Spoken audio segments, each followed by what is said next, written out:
কি হয়েছে, কি অভিযোগ আপনাদের?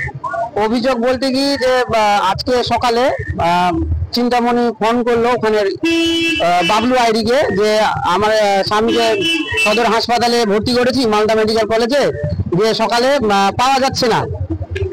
যে কি ব্যাপারে পাওয়া যাচ্ছে না, বলছে রাত্রে 11টার সময় আমাকে থেকে চেম্বার থেকে বের করে দিল, বলছে ওখানে মেলের ওয়ার্ড, ফিমেলকে রাখা চলবে না। এই বলে গেটের বাইরে রেখে দিল ওর বউকে, চিন্তামণিকে। দিয়ে ও গোটা রাত্রি গেটে কাটিয়েছে, রাত কাটিয়েছে। সকালে যখন পেশেন্টকে রুগীকে খুঁজতে যাচ্ছে, বলছে কি না তোমার এখন পাওয়া যাচ্ছে না তোমার রুগীকে, তুমি খুঁজো। তো বলছে কি এখানে বলছে যে আমার পেশেন্ট তো আমি এখানে ভর্তি করে গেলাম, তো কোথায় আমি খুঁজবো, তোমরা ব্যবস্থা কিছু করে দাও। তো আবার সিস্টাররা ওখানকার কর্তৃপক্ষরা বলছে কি এখানে বেশি চিৎকার করবে না, হ্যাঁ যা কোথায় গিয়েছে তুমি খুঁজে নাও। তারপরে কান্নাকাটি করতে লাগলো। তখন হাসপাতালের কর্তৃপক্ষ দুজনকে দিয়ে ওনার বউকে দিয়ে খোঁজাখুঁজি করার পর ক্যান্সারের আছে ও জায়গাতে দেখছে তার স্বামী মৃতদেহ পড়ে আছে।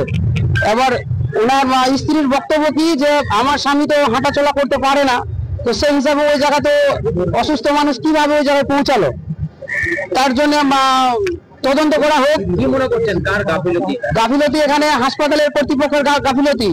এইভাবে করে পেশেন্টকে ভর্তি করছে, দিয়ে পেশেন্টের উপরে কোনো দায়ভার থাকছে না হাসপাতালের কর্তৃপক্ষদের। এইভাবে হাসপাতালে তো সিকিউরিটি গার্ড আছে, ওরা তো গা ঢালামো ভাবে মানে যখন ইচ্ছা যায় ব্যবহার করছে। অসুখ হয়েছিল, তারপরে মঙ্গলবারে ভর্তি করলাম, মঙ্গলবার থাকলো। তারপরে কালকে সন্ধ্যাবেলা আমাকে পেশেন্টের সঙ্গে থাকতে দিল না, রাত 11টার দিকে আমাকে বের করে দিল। রাত 11টার দিকে বের করে দিলে তো আমি তো আর পেশেন্টের কাছে যেতে পারলাম না। তো আমি বলছি আগে আমাকে পেশেন্টের কাছে যেতে দাও, যেতে বারবার করে যায়, আমাকে যেতে দেয় না। আর তখন আমি বলি কি যে আমার পেশেন্টটা তো খুবই অচল, জল খাবে না, বাথরুমে যাবে, কোথায় যাবে, তো আমাকে একবার যেতে দাও। বলছে না না যেতে হবে না, অত আমরা দায়িত্ব নেইনি যে ওখানে মেয়ে ছেলে যেতে হবে। আমি বলছি দাদা ভাই সবাইকে বলছি দিদি আমাকে যেতে দাও, তো বলছে না যেতে হবে না। তা আমি বলছি যেতে যখন তা দিলা না, তাহলে পেশেন্টটাকে একটু দেখবা। তো পেশেন্টটাকে আর কি দেখবে, আমাকে 6টার দিকে তখনকার বলছে কি, আমি বলছি দাদা এখনো ঢুকতে দাও, বলছে না সকাল 6টায়, বলছে না এখন ঢুকতে হবে না, আর আধ ঘন্টা দাঁড়াও। দিয়ে তারপরে আমি বলছি কি এখনো কি আধ ঘন্টা হয়নি, এখন কি 6টা বাজেনি, পেশেন্টের কাছে যেতে দাও। দিয়ে পেশেন্টের কাছে গেলাম, বেডে পেশেন্ট নাই। আমি সিস্টারদেরকে বললাম যে আমার পেশেন্ট কোথায় গেছে, বলছে দেখো বাথরুমে হতে গেছে। বাথরুমে যাই দেখলাম একবার ছাড়া দুবার আমাকে পাঠালো, আমি দুবার করে গেলাম বাথরুমে, তো ওখানে তো পেশেন্ট নাই।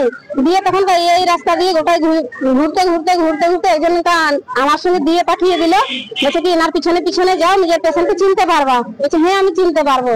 দিয়ে তারপরে আমাকে গোটায় নিয়ে যাই ওই দেখি ভাঙা বিল্ডিং এর ওখানে নতুন বিল্ডিং হচ্ছে, ওখানে আমার পেশেন্ট। আমি তো বুঝতে পারছি না যে পেশেন্ট আমার কেন এত দূর আসলো অবস্থায় দেখি। হ্যাঁ কি অবস্থায়? মানে উবুর হয়েছিল, মরা অবস্থায় ছিল। তো ওখানে তো পেশেন্টটা এভাবে যেতে পারে না। আমার তো এটাই হচ্ছে সন্দেহ যে পেশেন্টটা কি করে যাবে। আমার পেশেন্ট বাথরুমে যেতে পারছে না, ধরে নিয়ে যেতে হয় বাথরুমে। আমার পেশেন্টটা খুবই দুর্বল, খুবই অচল, তাহলে এত দূর কি করে গেল? কি মনে হচ্ছে আপনার, কি মনে হচ্ছে? আমার তো মনে হচ্ছে যে এই যার সেক্রেটারিদের কাছে আমাদের মনে করে যে শাসন চাই, এদেরকে আমি সন্দেহ করি। হ্যাঁ, যে আমার পেশেন্ট একা এত দূর হাঁটতে পারবে না, কি সন্দেহ করছে? যে হয়তো এরাই মনে হয় কোথাও নিয়ে গিয়ে ফেলে দিয়েছে।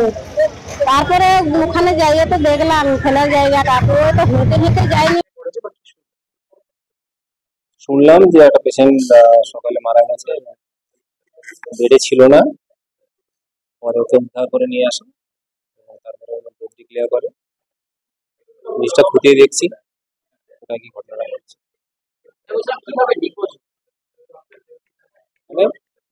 রাতের বেলা কোনো সময় হয়তো বেরিয়ে গেছে,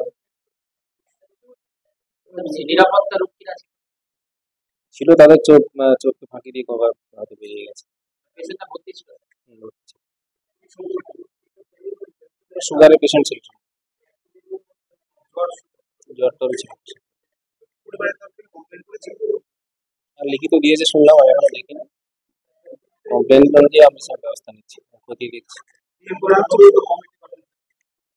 কমিটি এখন গঠন করা হয়। এমনি সব ওই এলাকাতে সিসিটিভি ফুটেজও আছে, সিসিটিভি ক্যামেরাও আছে। দেখতে হবে সেগুলো সব জায়গাতে, যে জায়গাগুলো আছে খবর আছে সেগুলো দেখতে হবে।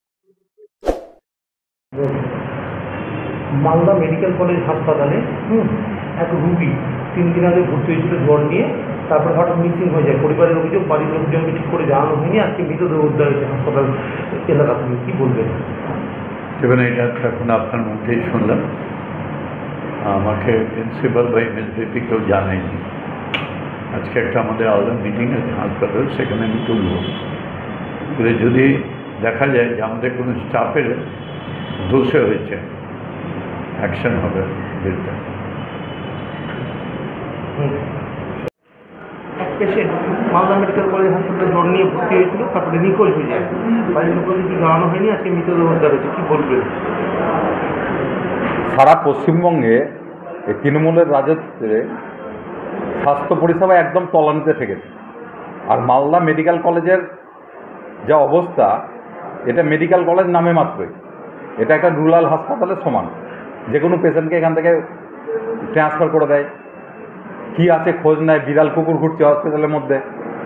এটা একটা অদ্ভুত ব্যাপার। একটা পেশেন্ট ভর্তি হলো চিকিৎসার জন্য, তার মৃতদেহ হসপিটালে পাওয়া গেল। বাড়ির লোককে পেশেন্টের কি অবস্থা, কখন কি অবস্থা, চিকিৎসা কি হলো সে সম্বন্ধে কিছু জানানো হলো না। এ একটা অদ্ভুত অবস্থা। এখানে বেশিরভাগ ডাক্তারই আছে, তারা বিভিন্ন জায়গা থেকে ট্রান্সফার হয়ে আসে, সপ্তাহে 1-2 দিন থাকে, চলে যায়। না এটা প্রশাসন দেখে, না রোগী কল্যাণ সমিতি দেখে, কারোই কোনো এখানে মনে হচ্ছে দায়িত্ব নেই। মানে রাজ্যটা, স্বাস্থ্য ব্যবস্থাটা একদম জলের তলে মনে হচ্ছে চলে গেছে।